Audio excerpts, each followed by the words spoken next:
नमस्कार दोस्तों, मित्रों। एक पुरानी घटना है। एक पंडित जी नाव से नदी पार कर रहे थे। जो नाव चलाने वाला जो नाविक था, उससे वो बोले कि भाई तुम पढ़े लिखे हो कि नहीं, तुमने पढ़ाई लिखाई की है कि नहीं। तो वो कहता है कि नहीं पंडित जी, मैंने तो कोई पढ़ाई लिखाई नहीं की है। तो वो कहते हैं, अरे, उसका मजाक उड़ाते हुए बोलते हैं, तुम कैसे व्यक्ति हो, तुमने पढ़ाई लिखाई ही नहीं की है, तुमने 4 आना ज़िंदगी तो अपनी ख़राब कर दी है, बेकार कर दी है। आगे बढ़ते जाते हैं। फिर पंडित जी कहने लगते, अच्छा तुमको पूजा पाठ करना तो आता होगा, पूजा पाठ करते हो कि नहीं। वो कहते, महाराज मैंने तो कभी नहीं सीखा, क्योंकि मुझे तो नाव चलाने से ही फुर्सत नहीं मिलती, इसी से मुश्किल से हमारा जीवन यापन हो पाता है। पंडित जी अपने माथे को हाथ मारते हुए बोलते हैं, अरे कैसे आदमी हो तुम, हाँ, 4 आना इसमें भी खराब कर ली तो तुम्हारी 8 आना जिंदगी तो ऐसी चली गई। थोड़े और आगे बढ़ते हैं तो कहते हैं, अच्छा ये बतलाओ, कोई बात नहीं, तूने पढ़ाई लिखाई भी नहीं की है, तुम्हें पूजा पाठ भी नहीं आता है, लेकिन तीर्थों की यात्रा तो तुमने की होगी।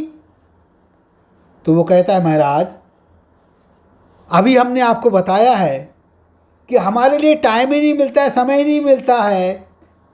नाव चलाते हैं तो बड़ी मुश्किल से हमारी घर गृहस्थी चल पा रही है, कहाँ तीर्थों की यात्रा पर जाएंगे। तो पंडित जी हंसते हुए मजाक उड़ाते हुए कहते हैं कि अरे कैसे बेवकूफ़ हो, हैं, बताओ तुमने कुछ नहीं किया अपनी ज़िंदगी में, तुमने अपनी 12 आना ज़िंदगी तो खराब कर दी है। अब वो आगे बढ़ते जाते हैं, नाव आगे बढ़ती जाती है। उसी समय क्या होता है कि आंधी चलने लगती है, नाव हिलने डुलने लगती है, और इतनी ज़ोर से आंधी चलती है कि नाव पलटने की संभावना पूरी बनती है। तो नाविक कहता है, पंडित जी आपको तैरना आता है कि नहीं। तो पंडित जी कहते हैं कि नहीं, हमको तो तैरना नहीं आता है।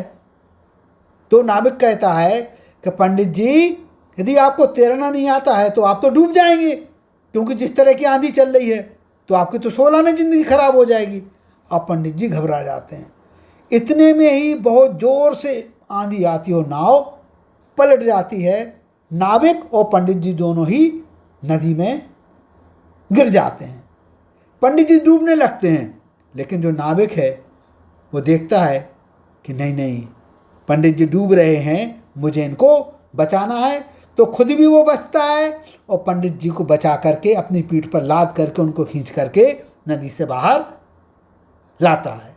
नदी से बाहर लाने के बाद पंडित जी को इस बात का एहसास होता है कि जिस व्यक्ति के पास जिस प्रकार की जो भी योग्यता है उसकी अपनी एक कीमत है। हमें किसी भी चीज़ पर घमंड नहीं करना चाहिए कि हमारे लिए तो ये चीज़ आती है।